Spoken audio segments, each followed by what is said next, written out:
নবী সাহাবাদের নিয়ে বয়ান করেন, আল্লাহ নবী সাহাবাদের নিয়ে ওয়াজ করেন। হযরত জিবরাইল আলাইহিস সালাম আল্লাহ নবীর সামনে চলে গেলেন, আল্লাহ নবীর কাছে গিয়ে দাঁড়িয়ে গেলেন। আসসালামু আলাইকুম ইয়া রাসূলুল্লাহ হাবিবাল্লাহ। আল্লাহ নবী সালামে জবাব খানা দেন, আল্লাহ নবী উত্তর খানা দেন। আল্লাহ নবী দিকে ফিরে ফিরে মুচকে মুচকে কাঁদেন।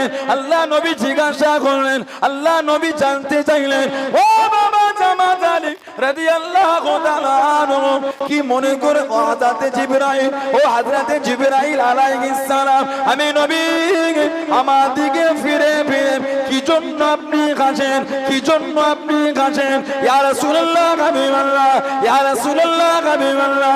আল্লাহ পাকের নবী হুজুর বিয়াদি মাফ করুন, গুস্তাগিটা ক্ষমা করুন। আল্লাহ পাক বলে পাঠিয়েছেন, আল্লাহ পাক বলে পাঠিয়েছেন হযরত ফাতিমা হযরত আলী রাদিয়াল্লাহু তাআলা আনহুমা তাদের দুজনের বিয়ে খারাপ। আল্লাহ রাব্বুল আলামিন পড়াবার কথা বলে দিন হযরত ফাতিমা হযরত